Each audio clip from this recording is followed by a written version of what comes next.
so it's Mentor Mom Panel Day, and for the Mentor Moms, it's always kind of a scary day. We're kind of like, well, we have gone through this, yes, but at least for me, I've forgotten a lot of, because that was a long time ago, but we have 9 questions, and we all have a different perspective, and so hopefully you'll get something from one of us that will help you with your families and your situation.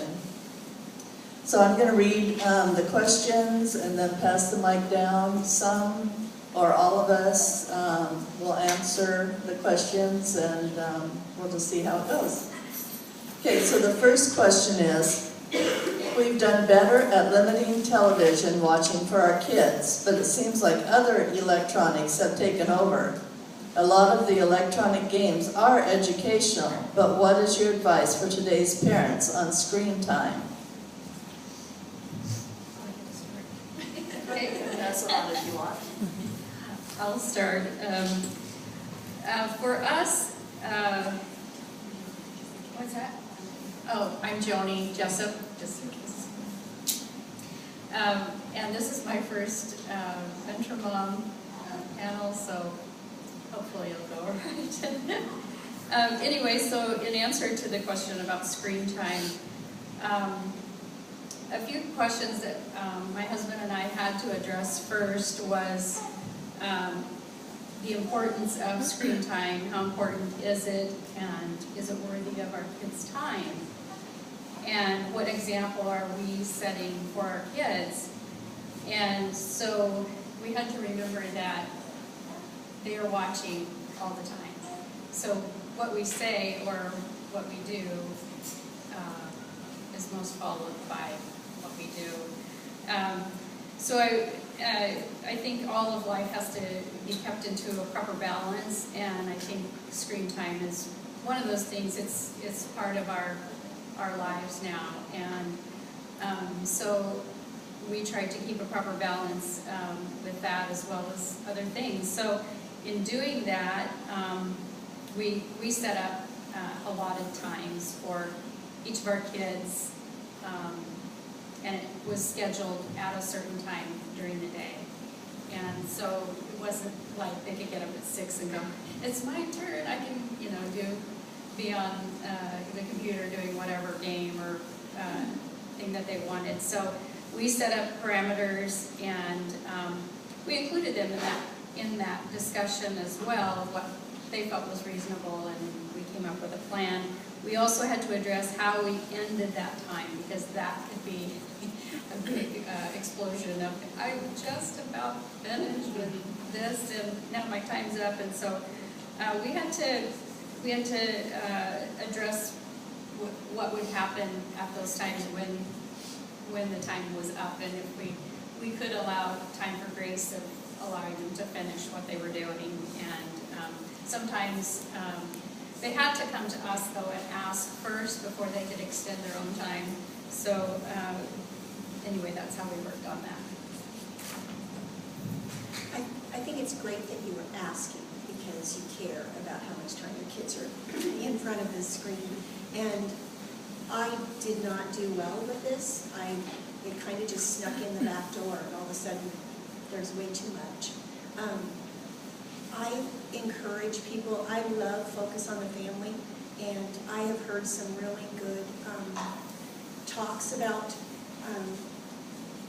how to deal with screen time, because it's not something that I learned about as a young person. It wasn't an issue. And so seek out things like that, because they know what they're talking about, and they also know the studies and all that, and I just know that I wish I could do it over again. I don't know what age limit are we talking, but all the way up. I'm in a different situation. I was in Spain, Uruguay, and Puerto Rico when they were born, and all the way until 6 years old. So if we had screen time, it was in Spanish. I'm talking TV, because we didn't have computers back then. But what I see now with grandbabies is there has to be a limit, like you had mentioned, a limited time, and supervised. And the reason I say supervised, there was a show that I just got back from 2 weeks with 5 grandbabies, 6, 4, 2, and 2 ends at 3 months, so had my hands full. But there was a show that Mom hadn't previewed, and I think it's real important to watch what language comes out of some of this. And we think, oh, Disney or whatever, but Disney's like, they may say idiot now, and they may say stupid, and to me, those aren't good words for my kids to learn, or my grandkids. So I think supervision, you preview it even before and then limited, and don't let it be a babysitter. You know how you might wake up and just say, I want to sleep, here, go watch a show, or whatever. I think supervision is important. And I think there's another question right after this is that we further talk about this, so wait for the... Yeah, the only thing I have to add, again, my kids, we didn't have computers in the home at that time. We did have television, and I think the big thing is limiting it. I know we were up at with my grandkids, and we were playing, I think it was Wii or anyway, one of those type of things. Maybe it's, what's the box one? iBox? So you can see how much I know about this stuff. Anyway, we were playing one of those, and so the whole thing about, when you limit the time and the time is up, my granddaughter, she started throwing a fit. And my daughter just simply said, Annika, that's why we don't do that play these that often, because when it is time to quit, you throw a fit. And so that's one way that, and Annika really immediately stopped. She's kind of like, oh yeah, I'm not going to get to play it much some other time if I throw a fit now, because it's time to be done. But so yeah, that's always a challenge. The other thing I was thinking, and I don't know if this is good advice or not, I was thinking maybe if they've done something, well, or done some extra chores, maybe you could give them an extra 5 minutes as a reward type of a thing. Just so reinforce that they did a good job on something. So the second question is, I'm concerned that kids aren't getting enough face-to-face contact with their peers. Sometimes it seems like kids don't know how to play anymore. They get so many toys that don't hold their interest. As we enter the holiday season, what suggestions do you have for gift giving for kids? And I think that's really a big thing. I see, my grandkids give me a list of things they would like, and then a few months later, I'm kind of like, well, do you want to play with this? No, they have lost interest in it. So it really is an issue, I think, because they do get so many things. But I saw on Facebook, and maybe some of you saw it also, is a list of 18 non-toy gifts for children. And so I printed that up, and I'll put these in the back there, but I thought it had some good ideas, like classes, music, dance, writing, drawing, memberships, subscriptions. And that's one thing I've done, is done subscriptions for my grandkids of magazines. And Pam mentioned Focus on the Family, and that's one of the ones that I've done, is they have Focus on the Family, Clubhouse Junior, and then Clubhouse, I think it's for 8 and above. And Clubhouse Junior would be under 8. So those are good magazines, and there's lots of other magazines. There's some nature magazines, and they love getting the magazines every month in the mail. And so this has several different ideas, and again, I'll just put them on the back table, and you can grab them if you want them. I came up with some similar non-toy gifts, as Brenda was mentioning. One other thing that I came up with was outings with family. making certificates, that there would be special outings going to certain places that your family enjoys going. Another thing was books. I'm a big fan of books, and so books can be reread and reread and reread and read together as a family, and so that's just one other thing up there. The only thing that they haven't mentioned are like games and things that you can do as a family that gather you together, and focusing on what giving to others, and maybe making it a family project. What are you going to give, and who are you going to give it to, and teaching them how to give instead of just receive. I guess it's a really, and they're onslaughted. The more, like watching TV, the commercials, they don't have a prayer not to want all those things. They're being slammed with it. So I guess that's the only things I've got. Well, they've said them all, I think. I've been noticing what, and maybe I'm way above toddler age for you all young ones, but I look what they're interested in. And my one granddaughter is so artsy, crafty, and to me that's more educational, but she just loves that. And maybe my grandson loves these trio blocks and these things that he can create. So I try to find it more educational, but what they really enjoy. And also I had the same thing you did. One year I took our sons, and I think they were still pre-elementary, and we went to the store and bought for underprivileged kids, and again with more books and educational type things. But for the babies, I don't know what you were going to do, but toys, I guess, little rattles and stuff. But that's all I had too.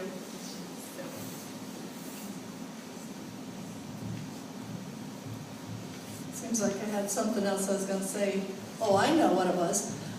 One of the things I'm considering giving my grandkids this year is tickets to the Everett Village Theater, because I know I'm a year, I get tickets for the whole year, every year, and in January they are putting on Mary Poppins.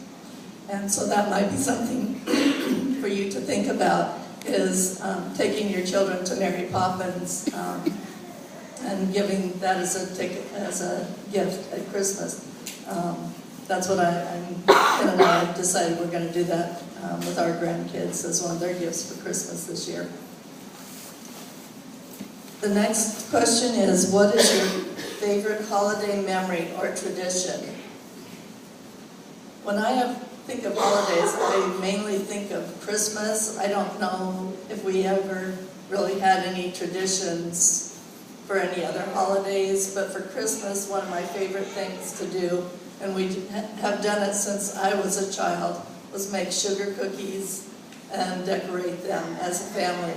I have done that with my children, with my extended family. Sometimes we were over at my mom's and we did it with all the cousins and aunts and uncles and everybody that could come. And now we do it with the grandkids, and that's just one of my favorite things to do every year. I would probably pick Christmas as well as one of our favorite family holidays. We have traditions of, as a family, cutting the Christmas tree together, decorating. When my kids were smaller, we had this little nativity set, and so it was all of them got to participate in setting that up, and that was a big deal to them. And we read the Christmas story together, and singing Christmas carols, and watching Christmas shows. So probably the whole season. There's many things, but those were special to us. When I was growing up, my family always got dressed up and went to a Christmas concert, and that's really a treat for me if we are able to do that. But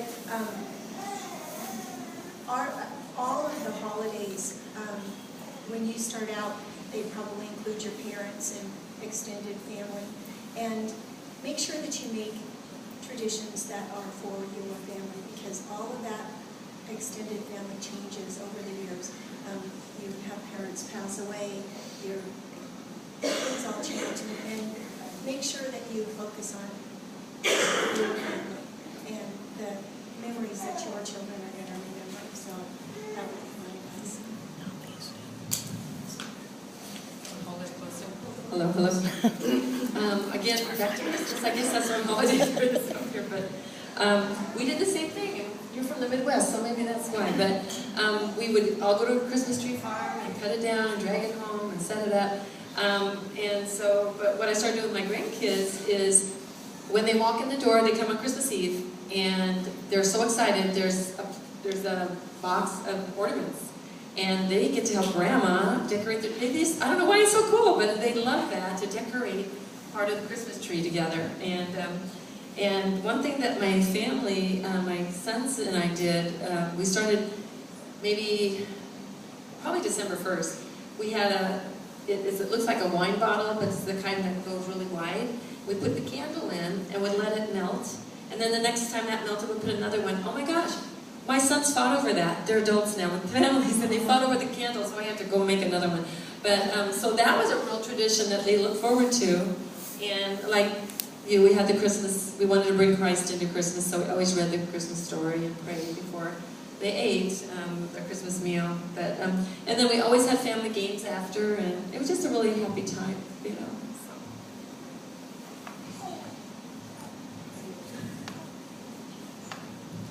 I would add, we also had the Advent calendar, one where we hung little things on a tree, but we also, and actually my daughter came up with this, sorry,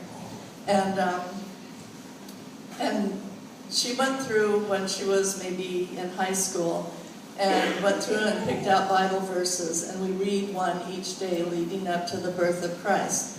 Now the birth of Christ actually takes place before Christmas Eve, because we wanted to get in the part about the shepherds coming and the wise men coming, so that all comes afterwards. And I have handed those out, and sometimes we've actually done a craft so that some of you already have that information of reading a Bible verse every day leading up to Christmas. And so that's another tradition, and I can dig that out and maybe bring that information and put it on the table in the next couple of weeks so that it's ready for you on December 1st. Okay, the next question. Can you share a time when you were going through a difficult time and how you explained it to your children? I just really couldn't come up with anything, and I asked Ken, and he's kind of like, no, I can't think of anything, so sorry, I don't have an answer for that one. Sorry, ditto here. I even asked my daughter, did I talk about anything difficult with you, and how did I explain it? She couldn't think of anything either. But one thing I did think of was that I tried, even though my kids were from smallest to oldest was 6 or 7 years apart, and so I tried to make it age appropriate for whichever one I was talking to about something difficult. So that's the only thing I could come up with. We homeschool and have for ever since my oldest was in the 3rd grade, and so they've kind of done life with us, and that's meant when Mom was staying with her grandma when she was dying, and everybody had to pitch in, or whatever it is, we've just walked through it together, and we haven't kept our kids from those things, and I feel like it's been valuable. I would just say that I don't think anything good comes from keeping secrets, and when you're having a difficult time, talking to them about that and walking through it with them and is better than not. I've had a lot of difficulties. You guys got off easy. I'll just share 2. One was when I'm going to share how my mother dealt with a difficult time and how I used that in my own life. At 12, I lost my grandfather, and I remember sitting on the stairs crying for my grandfather, and my mom my mom had 8 children, and we did get a lot of mom-children time. Big families, I really honor those parents that give the time to each child, because that didn't happen too much in our family. But she actually took the time, sat down on the stairs with me, looked me in the eye, and explained that my grandpa was in heaven with the Heavenly Father, and that he wasn't suffering anymore. And I still remember that she looked me in the eye and she told me this hard thing, and that it soothed me, And I think when we go through difficult times, you need to just look at your child in the eyes and just talk truth to them, and at their level, you can go deeper as they get older. But so that was one thing, and then they lost both grandpas within 3 months, and they were in elementary school, and I did the same thing, sat down and looked at them and comforted them and held them, and I think that was the way we need to do difficult things, just be really honest. And the other difficult thing is their dad wasn't around a lot, because he was a pilot in the Navy, or an aviator. He was a co-pilot.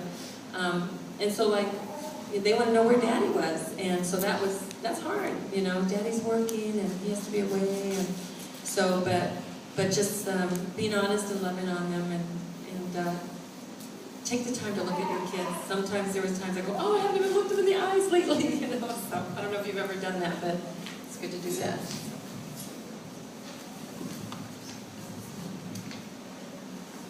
The next question is, what's the one thing you would have done differently as a mom? Seems like we get this question every year.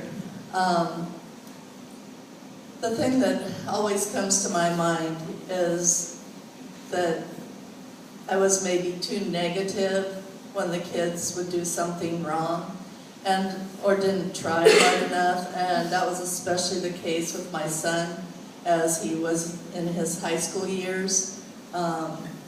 He was content to just be at the back of the pack when he was doing cross-country in high school, and I was always kind of like, come on, you can do better if you practice more, and he was just, no, I don't really care, and he was just content with doing it, whereas I was not content with him just being mediocre in my mind, and I wanted him to do better. And so I think there's a fine line between encouraging them and letting them find their own way.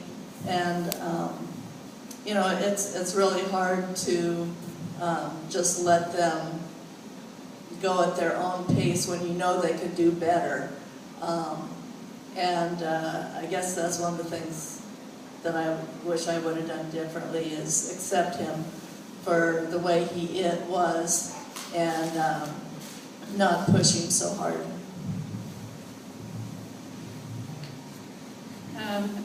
I'm sure the list of things I would have done differently is pretty long, but I didn't want to go that far. So one of the things that I wished I would have done different would have been to have been more communicative on a heart and level. To be able to draw out my kids' thoughts and fears more, and been more purposeful about my conversations about God. Been more open about them explaining what they were thinking about God, and where their doubts were and where their questions were. I know a lot of your kids are pretty small yet, but it's not too early to talk about God, and to get them to thinking about God and expressing that. And so I probably didn't share enough about my personal walk with Christ, and bringing him into life situations enough. I didn't ask my kids about this, but I'm pretty sure I could have done better. I thought of the verse in Deuteronomy 11:19. It says, teach these things about God to your children, and talk with them when you sit at home, and when you walk along the road, and when you lie down, and when you get up. So making those conversations a part of your life, a part of your day.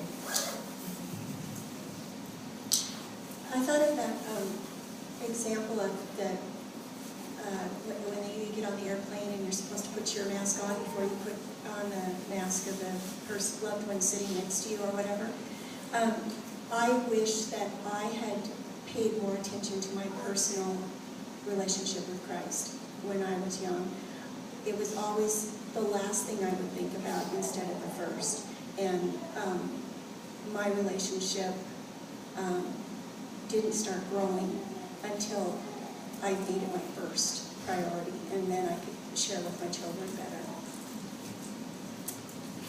Okay, what I did wrong, I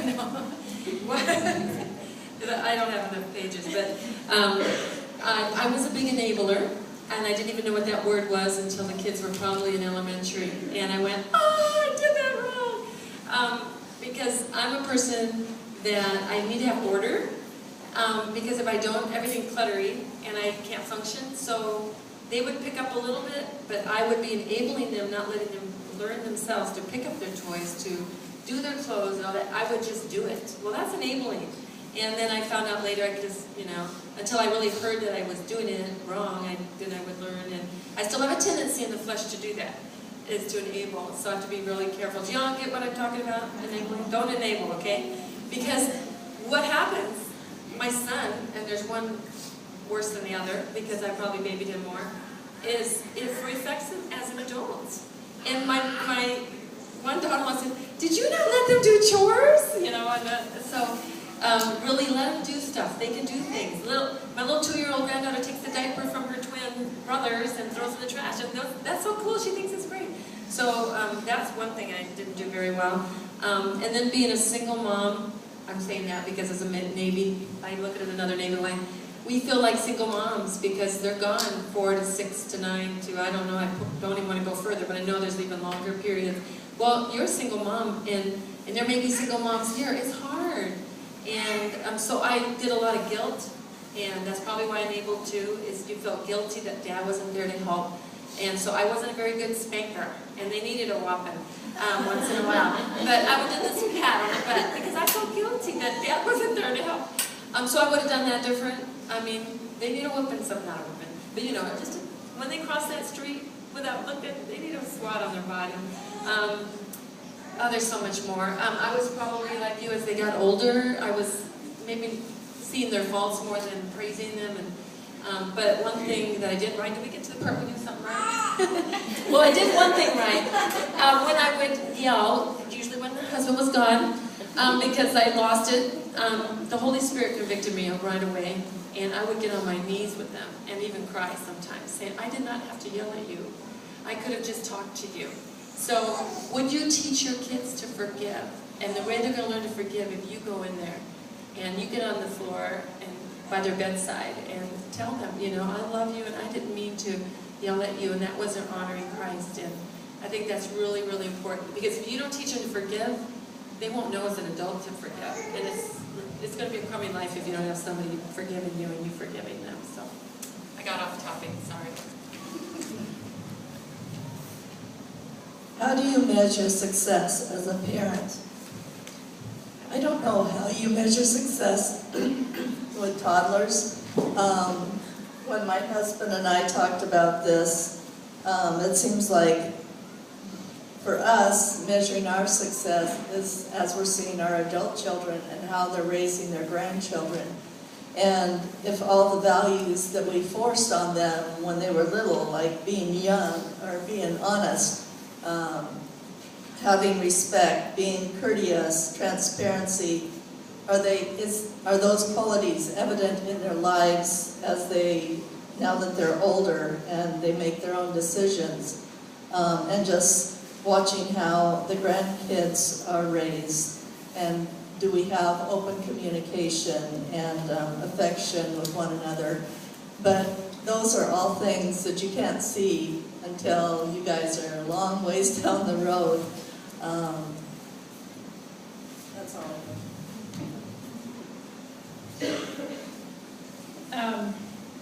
Success, that one was a hard one to kind of quantify as far as answering. And one thing I did think is that success isn't the absence of problems. It isn't issues coming up or doing everything right. It isn't being a perfect parent. None of us fit that, I'm sorry to say. But our success depends on God. And my part is to obey Him in my life. And then that, if I'm obeying Him, that helps me to be a better parent for my kids and gives me that direction. In Romans 8:28 it says, "And we know that in all things God works for the good of those that love Him and who have been called according to His purpose." And so that's kind of what I come up with. I agree, this was a very hard question. And I'm not done yet, I still have a 12-year-old, so I don't have any grandchildren to measure that way either. But I look back and feel like I made so many mistakes. We're all human, and our children are ultimately God's, and He's going to take care of them. So I guess that's all I really have to say about it. I feel successful because I have great kids, but that's only because of God. Yeah, again, that was really hard, and I know if we asked you, that'd be hard for you to answer too.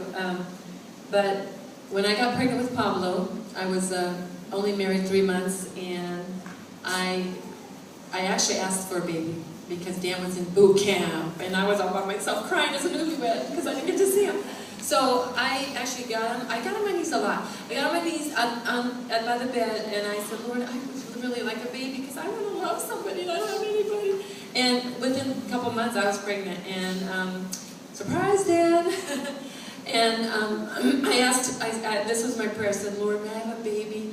I want to just raise him to know you. That's what I will do. And maybe remind me of Hannah or Anna, one of those in the Bible that prayed that.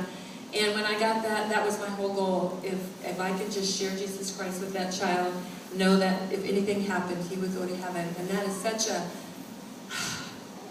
I don't know what it is. It just made me feel so important. And so those guys heard about Jesus all day long, ever since singing from babyhood to adult, and we would memorize the verses, we would sing the verses, and praise the Lord, they both are believers, and that to me is successful, but along with the other values of honesty and trust and love, and I think for success, just to know that they are loved, that they know they are loved by their parents, and God, of course, first. Is that all I have to say? Let's see. Yeah, that's all I have. The next question is, what is the most rewarding part of being a mother, and what has been your favorite age so far? I think the favorite part is also seeing our kids as responsible, caring adults. As far as what age is my favorite, or was my favorite, I know it's hard for you guys to think that you might enjoy these toddler years the most, because they are very difficult. All ages have pluses and minuses, have difficulties and pleasures, but I'm just really feeling at this point in my life that my favorite was when the kids were younger and needed me more. As they get older and go to school and get more independent, I didn't feel like I was needed as much, and so I would go with the toddler years, the younger years, when the kids were there and really depended on me and needed me, and yeah, it gets old sometimes, and you kind of wish, oh, I wish I could have a day to myself, but enjoy them.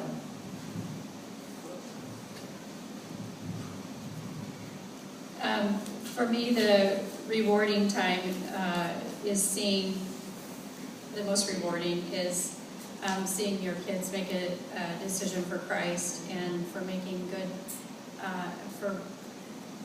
seeing good character qualities come from them, and life decisions that they make, those are all good. Those, kind of come later, but for the younger ones, there's nothing like having your kids tell you that they love you. You can't hear that enough. And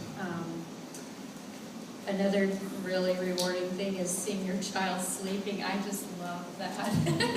You can have the worst day, but to see them asleep, then it's like everything is better. So those are a few rewarding things. As far as favorite age, I loved every age. There were challenges for each one, but there were rewards and joys as well. I would have to agree with Brenda. Probably the younger years were the most favorite, because they do need you, and at times that's overwhelming, but it's also really good too. So. And they want to be with you, not like in the teenage years where they're kind of, get away, Mom. And it's coming from experience. We've experienced the other ages, and we're saying enjoy this. We're not trying to scare you. It's a beautiful time. You're forming their values and their attitudes, and there's so much happening right now, and it's just a beautiful, tender time to enjoy. And believe me, there's some not so tender times coming. And also, each one of our children are different, and so there's going to be different times that you're going to enjoy those children. If the same child at 13, one of them you maybe wish you could send off somewhere, and the other one you're completely enjoying, and then that might swap at a different age, because they're all developing and growing, so, but just overall, you're in a really good place right now. And guess what, girls? You have one chance to raise these kids, okay? You don't get another chance. They're not coming back little toddlers. So I had to keep thinking that I have one chance, at raising these kids up. And anyway, what I liked the most would be birth to about 6.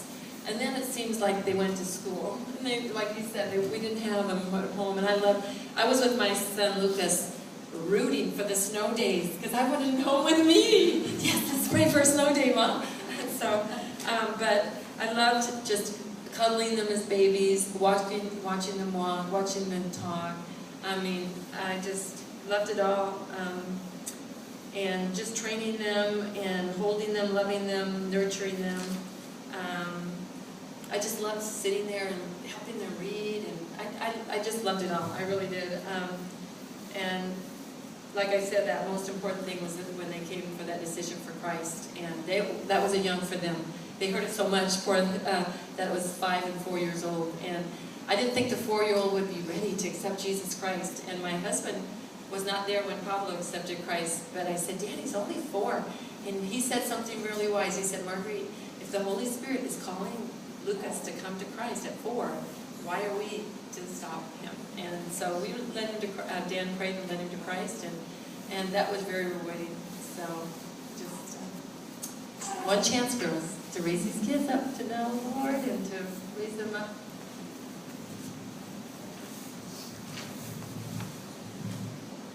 What is the hardest transition from life before kids to life after kids to life with no kids again? I don't remember there really being a hard transition for me from life without kids to life with kids. We were waiting until Ken finished his college education to have kids. I was 3 months pregnant when he graduated from college. I was that anxious to have a baby. And the whole time with the kids at home was great. The hardest for me is after the kids left the home. And again, it's the feeling of not feeling needed anymore, or even much of a part of their lives, because, you know, they were in Seattle going to college, and then both of them have lived in Seattle, and now one lives in Bellingham and one lives in Bothell. So you aren't around them and don't know what's going on in their lives so much.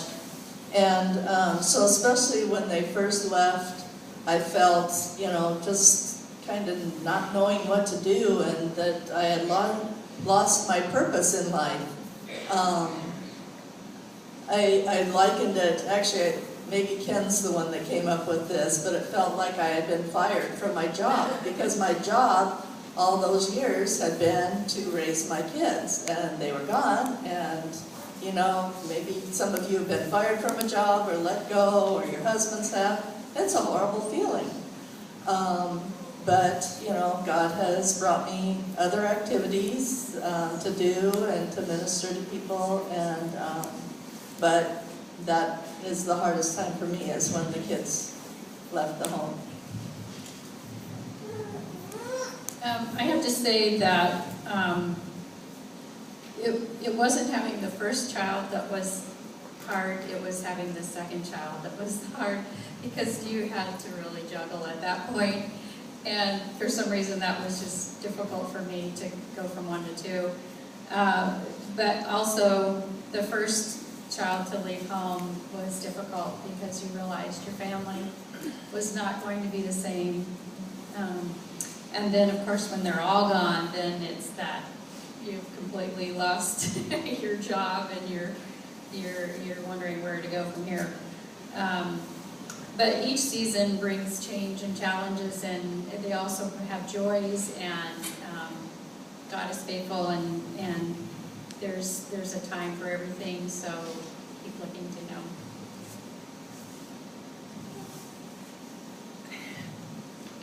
My transitions are different because We're not there yet.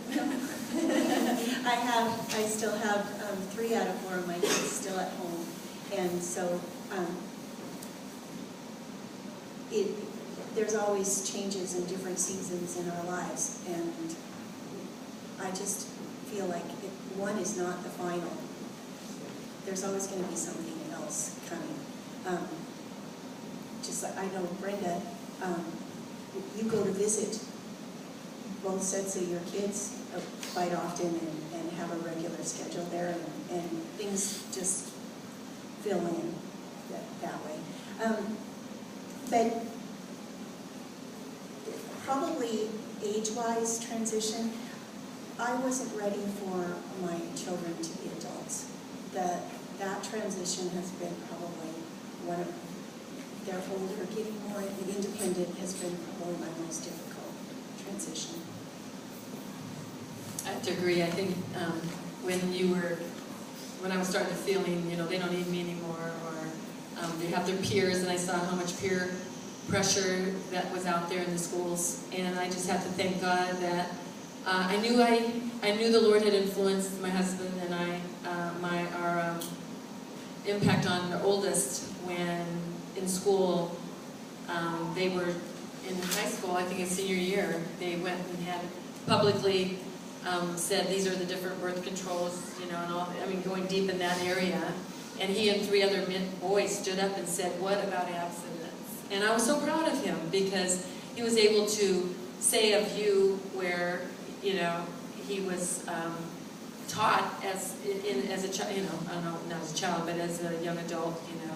So I was seeing some of the parenting that we did speak about and talk about was used. But the empty nesting, you know, when they leave, it's the first child was a little bit hard, and I had to finally just say, "Lord, I give Pablo to you," and he's there. And so when Lucas came by to leave, it wasn't as hard, but that was, yeah, I think that was the hardest part, when the boys had to leave, or the young men, but not boys.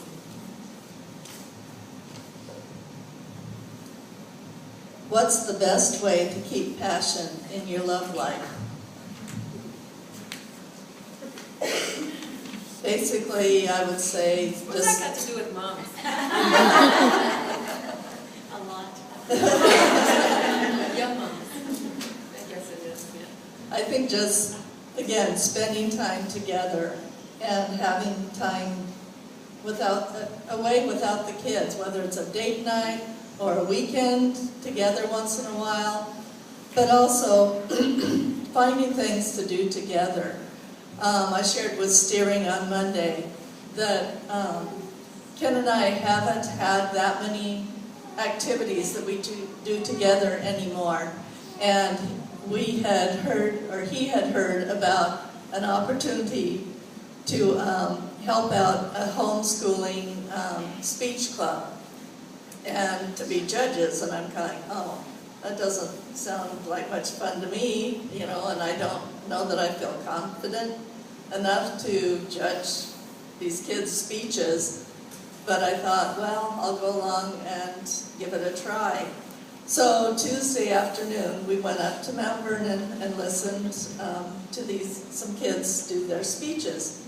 And I decided I wanted to just listen and let Ken do the judging, which he did an excellent job on, but I just still felt like I don't know that I could do this. But the cool thing was that I did enjoy listening to the kids' speeches. And as we went home that day, Ken said, you know what the best part about this day was? That you were there. And I felt like, really? Because I didn't do anything. But I was there with him. And that was important to him. I'd have to echo with Brenda here, that doing things regularly together that you both enjoy, whether it's just going for a walk or in the evening, or my husband and I enjoy riding bicycles together, so we've made that a hobby together, and done that really throughout our marriage. That's just something we've done, but now it actually kind of means more now, I guess, doing it together. But anything that you can do to stay connected to each other. We started when the kids were younger.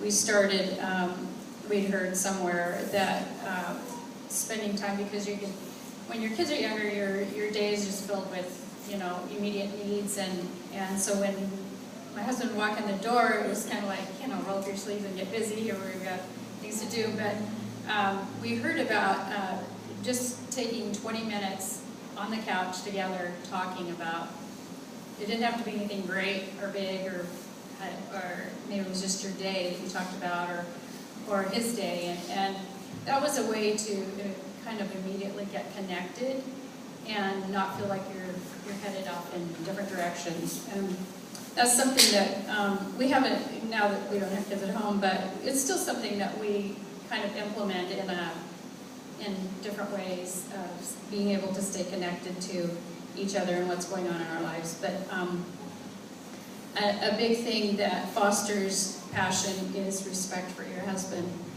And I know that can kind of wane at times for different things that come up with disappointments and hurts, and unforgiveness can creep in, and that all pushes passion out the door. So one thing I found helpful through a book called The Power of a Praying Wife by Stormy O'Martin is to pray for my husband, and to find every little thing that you can be thankful for. That helps to deepen your love for him and creates that atmosphere for passion. I echo what they were saying. Again, focus on the family. I wish I had started listening earlier. And they have an app now, so you can just, every day during the week, they have a program that's 20 minutes or 30 minutes long. And somewhere, just, you know, check out what they're talking about, because they really address families and husband and wives and issues about the whole range of everything. And the other thing that I recommend is the love languages. That changed how I think about my husband, because I never realized that his love language is time. What's it called? Quality, yes, quality time. And it explained to me why it was so important that I would ride to the hardware store with him. He just wanted some time with me. And so now I try to make some intentional time with him, and that has changed a lot of things. But learning how to love your husband, because everybody's different and they all have different ways that they need to be loved, but men need respect. And if they don't feel respected, they're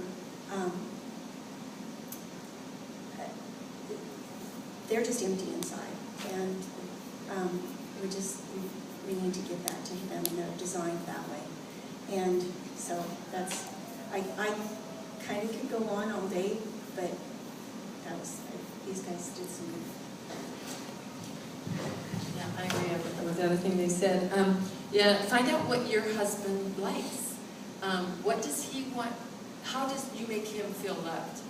I found early on, Dan loved it when I would be at the door when he came home. He wanted a hug. He had a hard day. Of course, I did too.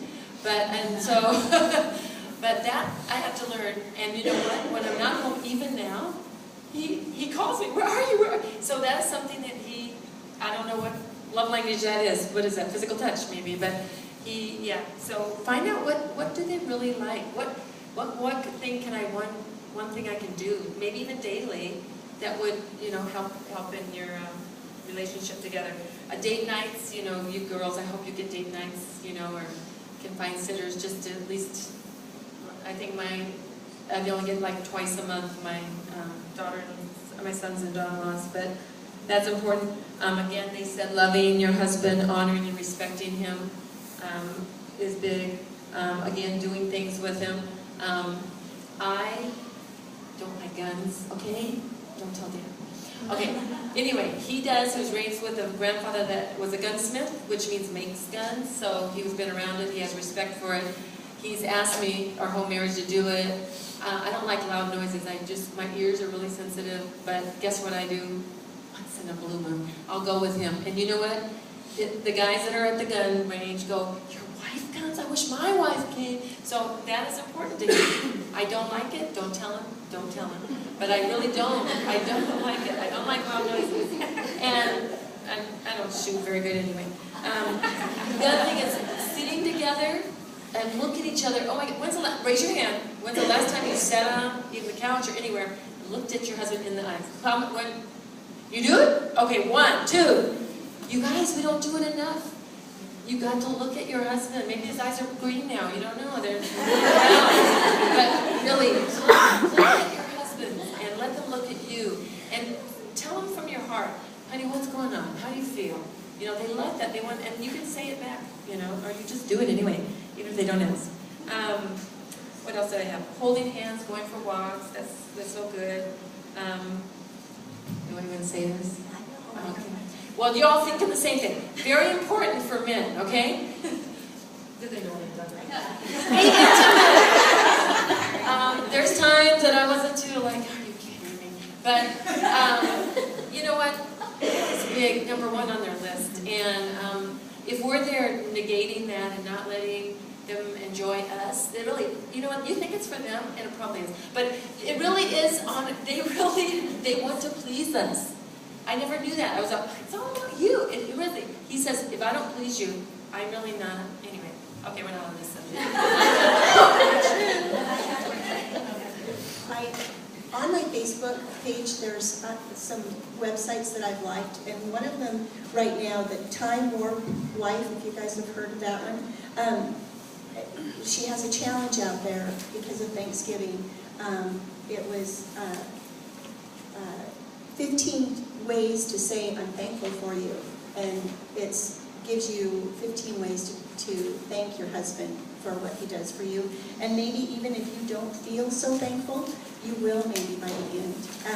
But there's lots of resources, and I have kind of got some of them on my Facebook page, but look for some ways to tell him you love him. One challenge I have is if you just really sincerely mean it, you can ask him, I want you to think, not right on the spot, but I want you to give me 3 things that are most important to you. Is it most important that I have dinner done? Or what is it most important that I'm meeting you at the door? Is it that the cupboards are all closed when you come home? Whatever, he's going to have some things that are the most important.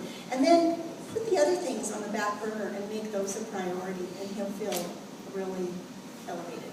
One thing I want to share, this isn't passion, but it's going to help don't have expectations. You don't know what that means? Well, I expected you to take your shoes off. I expected whatever because, and hopefully he won't have them. When you have expectations, you're going to get upset because he doesn't meet them.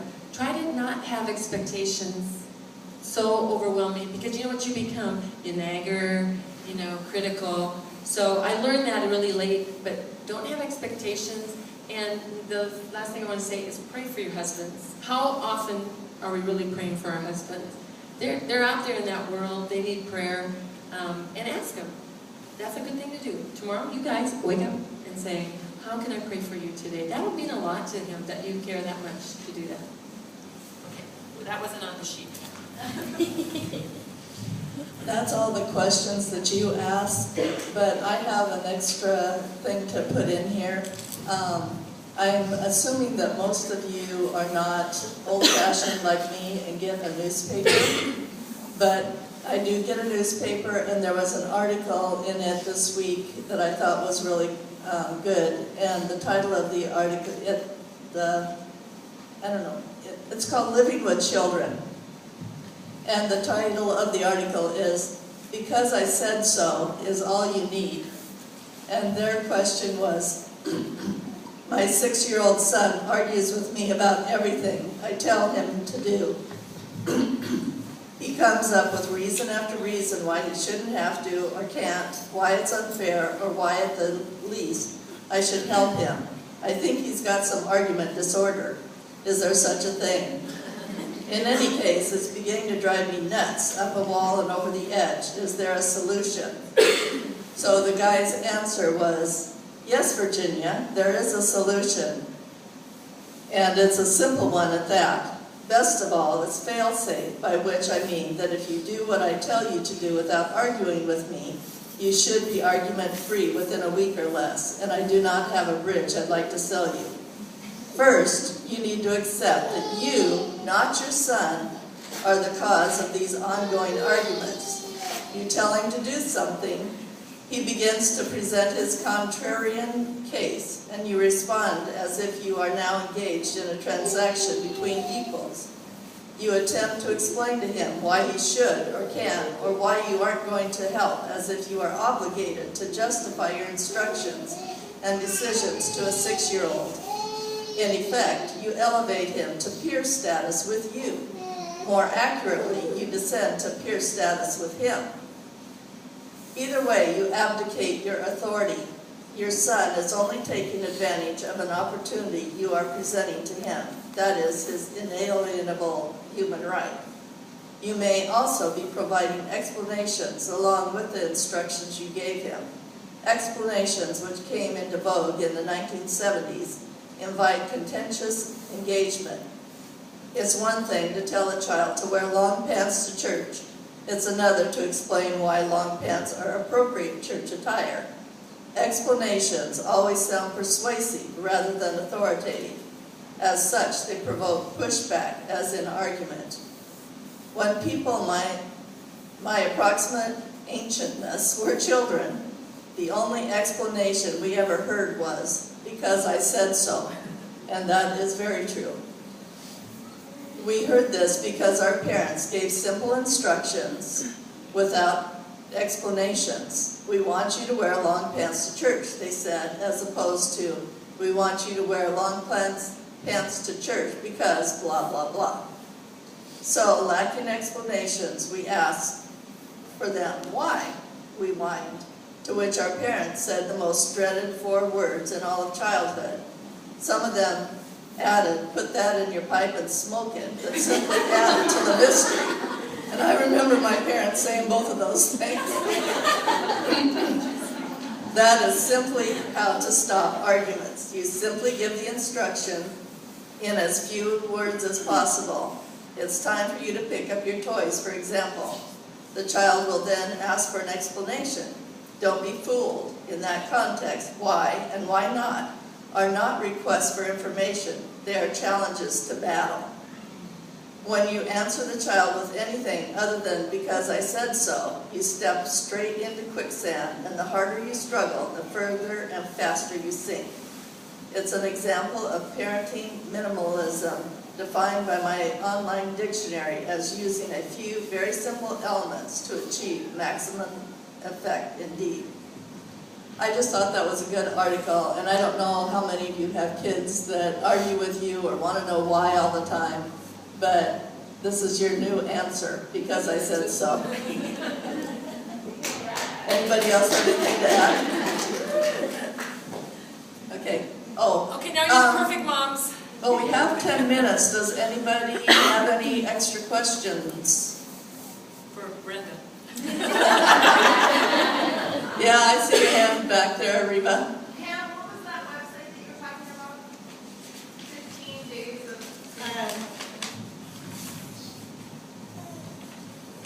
I brought this just because I was going to forget. Time Warp Life.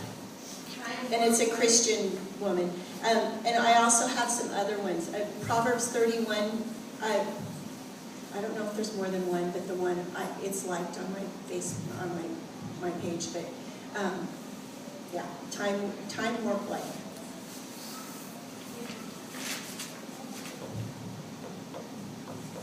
Anyone else have anything they want to bring up? Yeah, although I come from Mass, is how did you guys find the best ways to handle tantrums? Can I share something funny? The first, I don't talk loud anyway. I didn't know what a tantrum was. Remember, I'm in Spain, a new mom, nobody support, nothing, okay? That's why I want to just enable my other grandkids. No, I'm just kidding.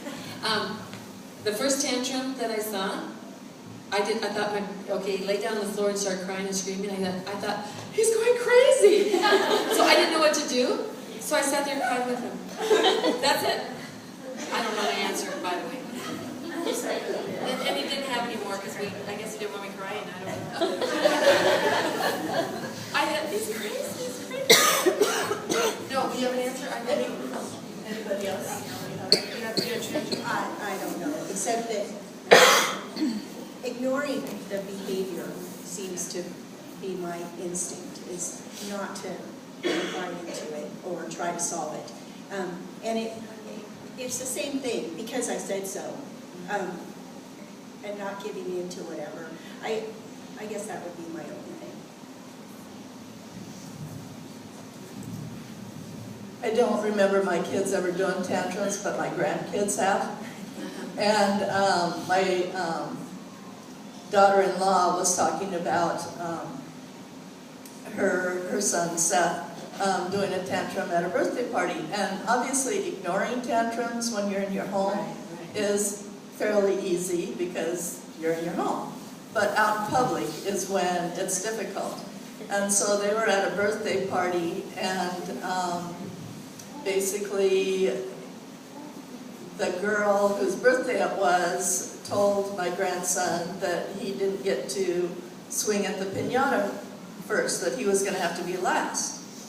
And he didn't respond at that point, but then she told him again, and he was kind of like, why did she tell me this again? And started screaming and crying.